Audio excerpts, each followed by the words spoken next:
Good morning, students. Now, today we will start a new topic, that is flame. Flame, fuels, and pollutants formed after combustion. Before coming to that, one activity is here, just see.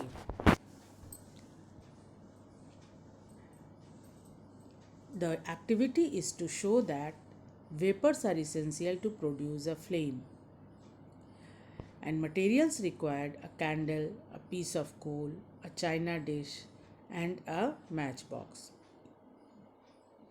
Procedure, that means how we will do the activity. Take a candle and burn it. Now, take a piece of coal, keep it in a china dish, and burn it. Observe the difference between a burning candle and a piece of coal. What do you observe? You will observe that a candle burns with a flame while coal burns without flame. The substance which emit vapors while burning, it produces flame.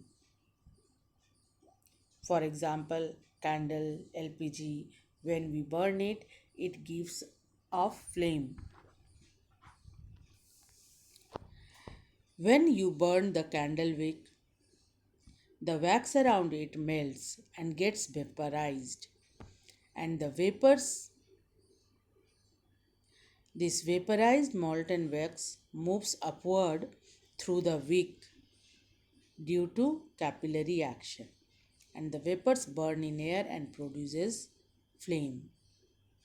Same as in the case of LPG, in cylinder it is in liquid state, but when pressure decreases, that means when it comes to the atmosphere, when we switch on the burner, then it comes in gaseous form and rises to produce a flame, because here it comes in gaseous state, in vapor state, and then it produces flame.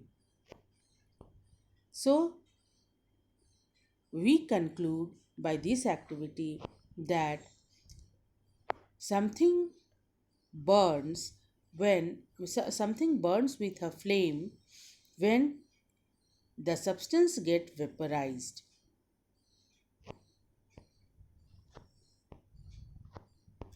So first, flame.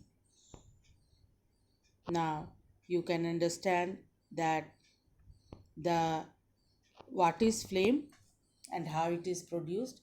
Flame is produced by the formation of vapors.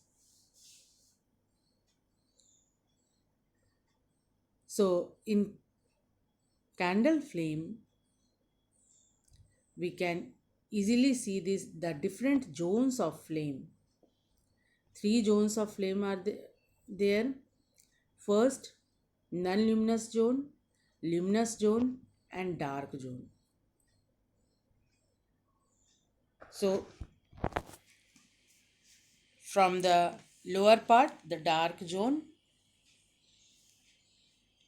it is also known as intermediate zone of no combustion, where combustion cannot take place. It is dark color, dark black in color, and consists of unburned wax. You can see here at the lower part, the dark zone is there, which is black in color, and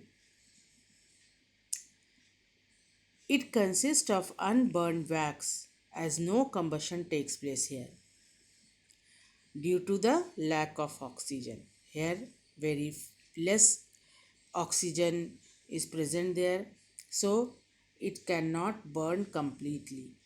And this is or also known as the zone of no combustion. It is the least hot zone of the flame. As no combustion takes place here, so it is the least hot zone.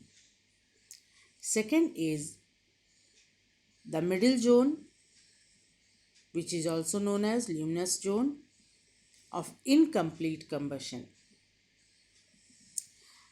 Here, the partial combustion takes place. That means combustion is not taking place completely here, it is partial due to insufficient supply of oxygen. As a result, the wax start burning with a yellowish flame. Here, the flame is yellow in color and because of incomplete combustion. Some unburned carbon particles present in the zone becomes red hot and impart yellow color to the flame. And this zone is moderately hot and it is also called the luminous zone or zone of incomplete combustion. So it is yellow in color, incomplete combustion takes place here and the temperature is moderate, not too much high and not too much low. Or in some book you can find out the temperature is also given there. Dark zone, the temperature is around 800 degrees Celsius. Luminous zone, the temperature is 1000 degrees Celsius. And the outside, the non-luminous zone of complete combustion is having 1200 degree Celsius. Approx it is this. So the outermost part or the outermost zone is known as non-luminous zone of complete combustion. Here the combustion takes place completely. It is faintly visible zone which is transparent blue in color. So outside the outer part you can see it is blue in color and here complete combustion takes place. Wax burns to produce heat, carbon dioxide and water vapor and it is the hottest region of candle flame.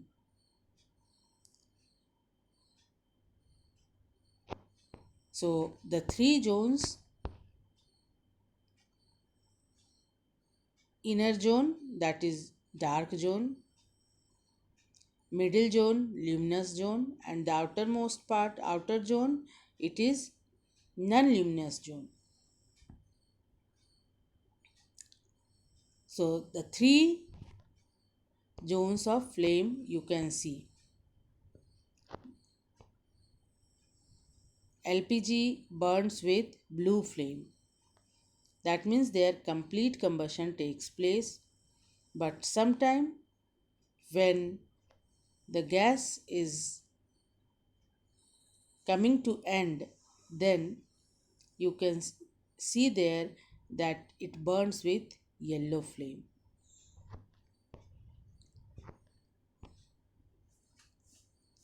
Next is fuels. Fuels are also of three types: solid fuels, liquid fuels, and gaseous fuel. Solid fuel, for example, wood, coal, coke, cow dung cake, all these are exist in the solid state at room temperature, and this is called solid fuel.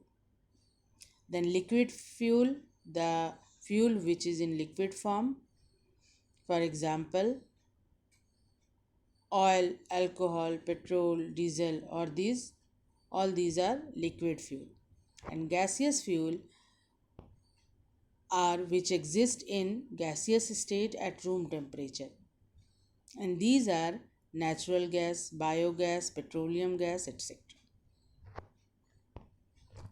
So three types of fuels are there: solid, liquid, and gaseous fuels. Calorific value of fuel. Already I had discussed you in previous chapter. Now once again listen it. The amount of energy produced by the complete combustion of 1 kg of a fuel in air is called its calorific value. That means when we burn 1 kg of a fuel, then how much amount of energy is produced by the complete combustion is called calorific value. It is expressed in kilojoule per kg. It is written a gram, kilojoules per gram. Okay, let me confirm. Higher the calorific value of fuel, the better it's the efficiency. That means if the calorific value is higher, then its efficiency is good. The fuel is considered to be as good fuel. See the table: cow dung cake, wood, coal, petrol, kerosene, diesel, methane, CNG, LPG, biogas, and hydrogen. Different calorific values are there for each type of fuel, and the lowest calorific value is of cow dung cake, and the highest calorific value is of hydrogen gas. So hydrogen gas is considered to be the best fuel, but it is highly inflammable and there are difficulties to transport and store it. So it is used in its use is mostly limited as a rocket fuel.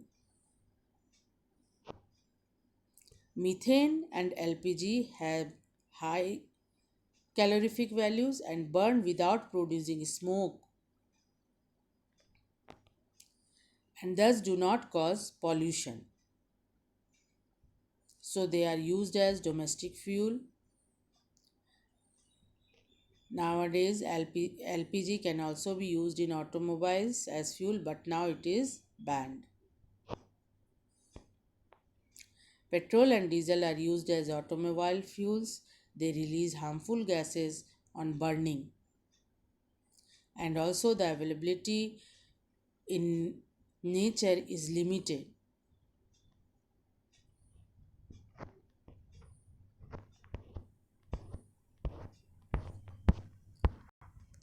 So, all these about the calorific value of fuel. Next topic we will discuss further.